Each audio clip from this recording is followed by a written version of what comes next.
Hi, so this week we're going to go through the history of the Nintendo DS Lite.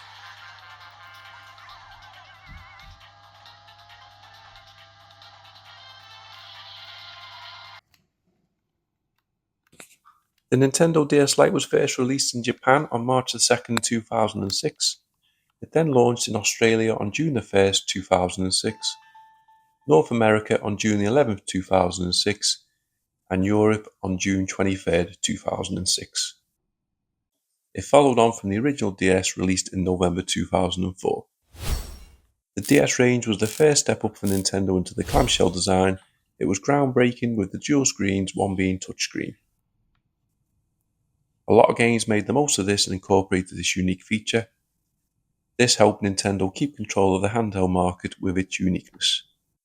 It was lighter and slimmer than the original DS and came in a variety of colours when released. It had a release price of $129 or £99. The Lite had sales of nearly 94 million units, making it the best-selling handheld of all time. When combined with other Nintendo DS models, the entire DS family sold over 154 million units.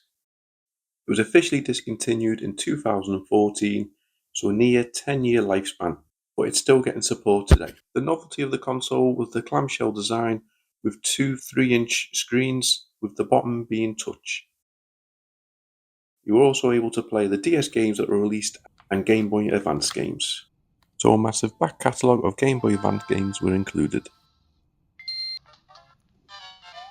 And it boasted a whopping 19-hour battery life. Figures say between 3,000 to 4,000 games were released, which is a big variation.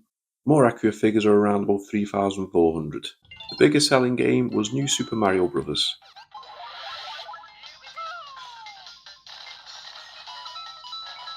A lot of the games made the most of the dual screens, Mario Kart and Professor Layton, just to name a couple, and many more made the most of the touchscreen.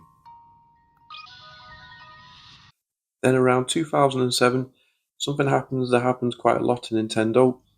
An R4 flash card was released. So this gave people access to all the games on one cartridge without the need of installing any custom firmware, so piracy came to the Nintendo DS. The games were relatively small, so you could fit a lot on an SD card. They loaded and played just like a normal cartridge. Mods for the DS are aplenty. The scene's still strong, loads of new shells are available, as well as buttons. The Extreme Rate website does a lot of support for these. 10% discount code in the description. USB-C mods are here. Turning broken DSs into single screen macros. You can even install a TV out mod. The games library is massive, the consoles are aplenty, and they're very, very cheap. I've bought even cheaper ones off eBay which are said to be faulty and have worked out working perfect. R4 cards are easy to use and to pick up now also. So it's a classic item with a great back catalogue, great form and size which makes it portable and is good for all ages. Improve your high scores or improve your mind. To me this is another classic, and if you have never used one, 100% you need to pick one up. If you have had one in the past, well worth revisiting. I hope you've enjoyed this trip down memory lane. Any other console requests, just let me know. So thanks very much for watching, please like, comment and subscribe.